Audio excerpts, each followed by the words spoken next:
Okay. Let me cross over to the Kenyatta International Convention Center where the preparations are ongoing, and joining me live is now Emmanuel To. Emmanuel To, good morning. What is the situation looking like there? We've seen breakneck efficiency.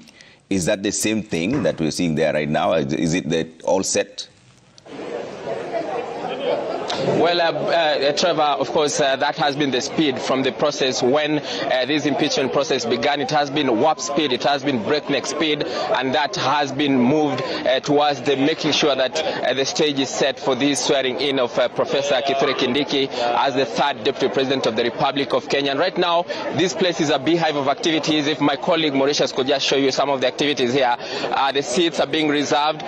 Members of the public have been told to wait on the other side, but these are some of the officials who are waiting to just ensure that things are going on smoothly. I've seen some of the members of the Assumption of the Office of the Deputy President Committee coming here to be ready for this, and that is the seat of the Chief of the Defense Forces who will be part and parcel of this. And of course, I just want to talk to one of the members of the Assumption of the Office Committee, that is Raymond Omolo, who is the PS for Interior, to tell us the preparations. How far are you ready for the swearing in?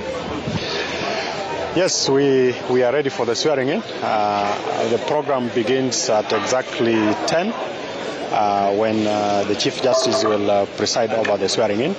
As you can see, the stage is already set. The seats for the invited guests has equally been set.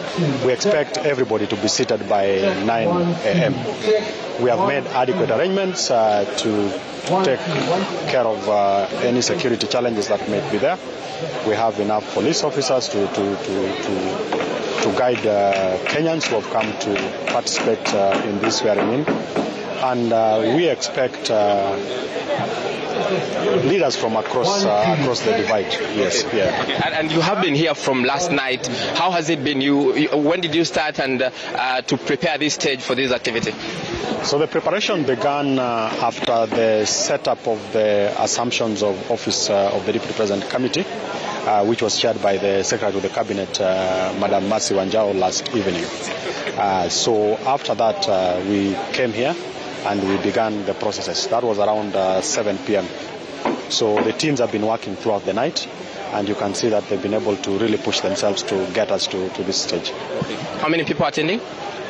We are looking at 10,000, yes, 3,000 seated and another 7,000 standing. Okay. Yeah. And in terms of what we expect for the benefit of the viewers, what do we expect once the DP designate arrives?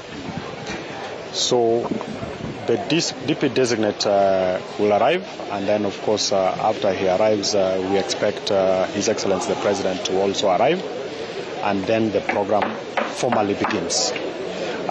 There's a program that has been put in place. Of course, as I mentioned yesterday, this is a judiciary function, and the Chief Justice together with the Registrar of the Judiciary will preside over the event. So it is a very short program, just the swearing-in ceremony. Of course, there is the oath that the DP designate will take. After that, the Prime Cabinet Secretary will invite the DP designate to make a few remarks, and subsequently His Excellency the President will speak to the nation. And that will mark the end of the program. We then will proceed for a luncheon hosted by His Excellency the President for the Deputy President. Okay. And lastly, how long do we expect this process to take?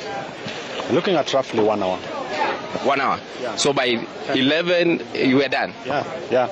It's purely a judiciary function. And you know, judiciary have a way of doing their things.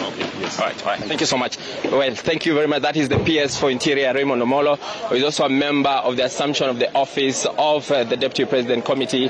And as he has already told you, this process will be very quick. It will be, as he has said, it will take about an hour and it will be done. And I just want to show you some of the preparations. The dice is being cleaned. There are some tapes that are being put there in place. There are some of the officers, just ensuring that they're ticking all the boxes, they are crossing they're dotting the I's and crossing the T's to ensure that that process is seamless. And we have seen that happening. And there's a woman representative for Tharaka Nithi. You come from the county where the DP designate comes from, Mheshimiwa. Just start with the introduction for the viewers and tell us what are the expectations from the people of Tharaka Nithi, quickly.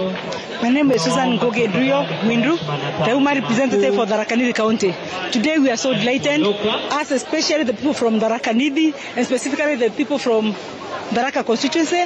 We wish to thank the President of the Republic of Kenya, President William Samoei Ruto, for really actualizing the motto map. Tharaka is a very marginalized place. They are the minority in the Tharaka Nithi County. We are so happy that the President has been very faithful. He has nominated Professor Kithure Kindiki like he promised, and now we have him as our Deputy President of the Republic of Kenya. As the Tharaka community and Tharaka Nithi County, we offer him like a sacrificial lamb. We expect that Kithure Kindiki is going to unite the entire country, from Tharaka Nithi to Rift Valley to Central to Coast and everywhere. We are offering him as a sacrificial lamb to act like a father, like the Catholic priest is orphaned by the Catholic Church. We offer him to unite this country, and we hope that he will not be tribal. We are so happy, we are so delighted. This is a win for democracy. We are going to fight the historic injustices. Tharaka Nithi County has been so marginalized, and now having the Deputy President of the Republic of Kenya from as small county as small as Tharaka Nithi, we are so happy, so delighted, so happy. We are all here. All right. Thank you so much. I'll talk to you later. Let me just show the viewers some of the seats and the preparations that are happening here. These are some of the seats that will be occupied by those members who will be coming here. The cabinet secretaries. This is one reserved for a cabinet secretary. There's one for the Inspector General of the Police, Douglas Kanja. There's one for the Commander, Kenya Navy, and those service commanders who will be part of these. There's one for the Vice Chief of Defense, and this area will not be accessible in the next few minutes because it will be, as already you're hearing from the background noise, these will be cleared from the public and it will be occupied by those leaders who will be coming here. So that is what we have from here, Trevor, and it is going to be a big hive of activities. We are told the DP designate will walk all the way to this place once he gets the opportunity to come in a few minutes before 10 a.m. and we'll be here to give you all those details. Back to you, Trevor. Thank you so much, Emmanuel. They're speaking to us live from KICC, where you can see that they're getting ready for the inauguration of Professor Kithure Kindiki and to ascend into the office of the Deputy President. 10,000 guests expected, 3,000 seated and 7,000 of them standing around that area for this move. But let me bring in Willis Etienne on this. Willis, does this